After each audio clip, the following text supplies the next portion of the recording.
आगे, अंबर पनाहे मांगे, कर ले जो तू फैसला। ये लाइनें कुछ मुझे भी सूट करती है। मैं ऐसा सोचती हूँ, जब मैं अपनी आंखें आसमान की तरफ देखती थी तो मुझे ऐसा लगता था शायद मैं कुछ नहीं हूँ, क्या करूँगी, कब बनूँगी, क्या होगा, कब पहचान होगी। मैं Sarika Jain, chartered accountant, IRS, deputy commissioner of income tax, posted in Mumbai. सुनने को बहुत अच्छा लगता है, पर ये जर्नी इतनी आसान नहीं थी।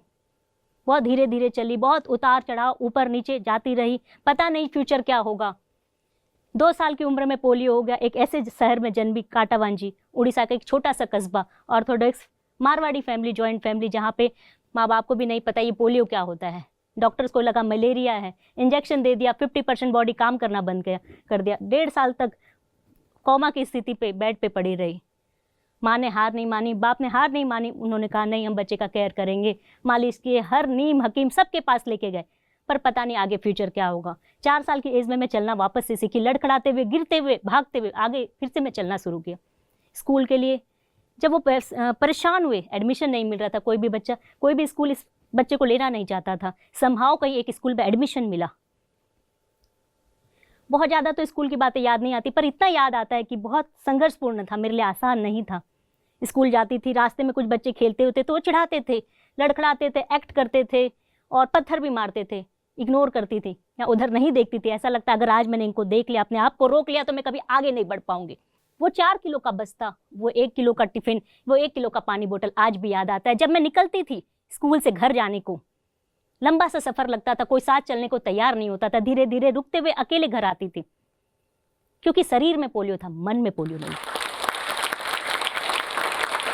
कभी आवाज भी नहीं उठाई, नहीं कभी मम्मी पापा ने समझा कि ऐसी कोई प्रॉब्लम होती है, क्योंकि उनके लिए मैं कोई डिसेबल बच्चा नहीं था, एक नॉर्मल बच्चा था। एक नॉर्मल बच्चे की तरह ट्रीट करते थे। डिस्क्रिमिनेशन होता था, घर पे तो नहीं हुआ, डिस्क्रिमिनेशन होता था, समझ में आता था। क्यों होता था समझ में नहीं आता था। डिस्क्रिमिनेशन आज भी होता है, समझ में आता है। क्यों होता है समझ में नहीं आता है। उस समय फर्क पड़ता था और आज फर्क नहीं पड़ता है। स्कूल की पढ़ाई कंप्लीट हुई, आगे डॉक्टर बनने की इच्छा थी। माँ बाप को कहा तो पापा ने कहा कि नहीं, हमारी फाइनेंशियल पावर इतनी नहीं है।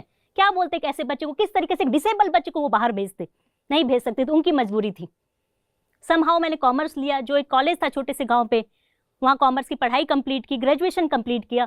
उसके बाद जिंदगी रुक सी गई थी, क्योंकि एक डिसेबल बच्चा की जिंदगी कहाँ तक रहेगी। ग्रेजुएशन, एक आम लड़की, एक मारवाड़ी लड़की, जो ट्रेडिशन होता है या तो कॉलेज करो और शादी कर दो, यहाँ तो शादी का कंडीशन ही नहीं था। सब थक चुके थे कि अब तो कुछ होना नहीं है, मान चुके थे ये लड़की अब घर पे रहेगी। 4 साल में घर पे रही, पर मुझे एक ही सपना आता था, मैं पढ़ाई करूंगी। किस तरीके से करूंगी पता नहीं था।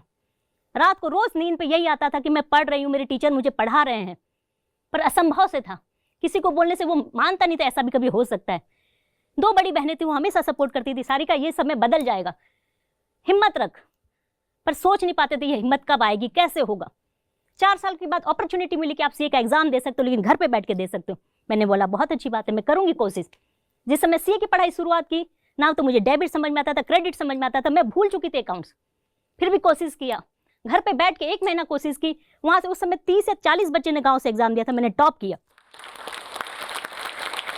माँ बाप को साहस आया कि बच्ची कुछ कर सकती है, इसे पढ़ने का और मौका देना चाहिए।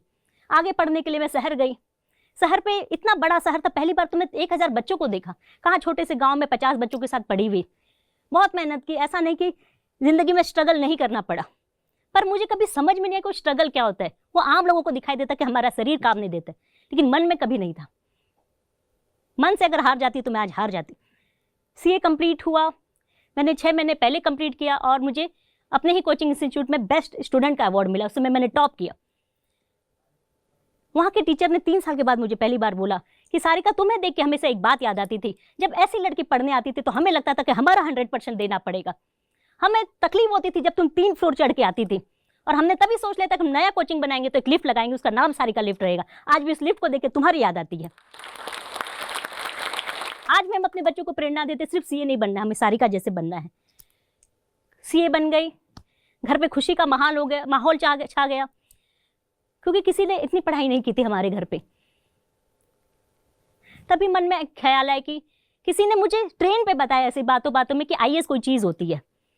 मैंने कभी कोई ऑफिसर नहीं देखा था, कभी किसी से बात नहीं की थी, बस सुना था कि हमारे गांव से किसी ने आईएएस किया है। बस मन में जुनून आ गया। मैंने पूछा क्या होता है आईएएस, क्या करना पड़ता है इस आईएएस बनने के लिए? कुछ नहीं, बस पढ़ना होता है। तो मैंने बोला हाँ मेरे पास कैपेसिटी है पढ़ने की, मैं कोशिश करूंगी। सीए बनने के बाद घर गई, घर वाले खुश थे, अब लड़की घर आएगी, हम कोई जॉब दे देंगे, कोई ऑफिस खोल देंगे, बैठ के काम करेगी। मैंने बोला नहीं पापा मुझे आईएएस बनना है। घर पे पंचायत बैठ गई कि लड़की को शायद भूत चढ़ गया है, कैसी बहकी बहकी बातें कर रही है, हमारी जैसी फैमिली के बच्चे आईएएस बन सकते हैं, हम सादे लोग हैं, हम लोग नहीं कर सकते। ऑफिसर कैटेगरी अलग होती है, वो इंटेलिजेंट होते हैं। मैंने बोला नहीं मुझे पढ़ने की इच्छा है। ओआर एसआर पास किया गया, एसआर तो छोड़ो ओआर भी पास नहीं हुआ, सब एक तरफ मैं अकेली एक तरफ। फिर फाइनली ये बोला गया कि ठीक है लड़की पढ़ने की तो इच्छा जाहिर कर रही है और तो कुछ नहीं, कोशिश करने देते हैं, पढ़ लेगी, पास तो उसे होना नहीं है। 1.5 साल का समय देते हैं।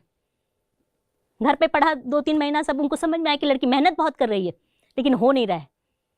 फिर दिल्ली गई, अकेले दम पे दिल्ली गई, वहाँ पढ़ाई स्टार्ट की, वहाँ पढ़ाई करी और एग्जैक्ट 1 ईयर में मैं रैंक लेके वापस आ गई।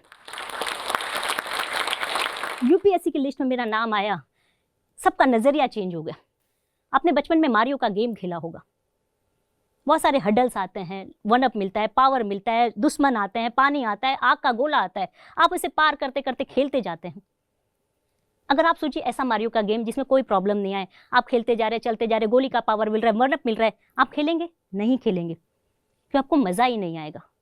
जब तक आपकी लाइफ में चैलेंजेस नहीं होंगे, आपके गेम में चैलेंजेस नहीं होंगे, आपको गेम नहीं मजा आया तो लाइफ कैसे मजा आएगी?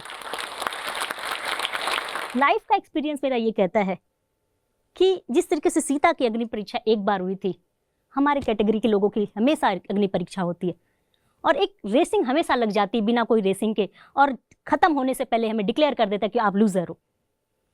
पर आपको डिसाइड करना है, या मुझे खुद को डिसाइड करना है, या मैंने खुद डिसाइड किया कि नहीं ये मेरा अंत नहीं है। मैं बचपन से क्विक डिसीजन रही हूँ, मैं सोच लेती कि मुझे ये करना है तो मैं करके रहती थी, चाहे वो भीड़ से अलग होता है। भीड़ हमेशा क्रिटिसाइज करता है कि क्यों कर रही हो, पगला गई हो। जब मैं सीए से आईएएस बनने का सोचा तो भी लोगों ने यही कहा, तुम्हें पता है तुम सीए भी नहीं रहोगी, आईएएस भी नहीं रहोगी। पर मुझे आज तक के सर्वे में लोगों ने कहा कि you are the first CA in lady officer जो become income tax deputy commissioner.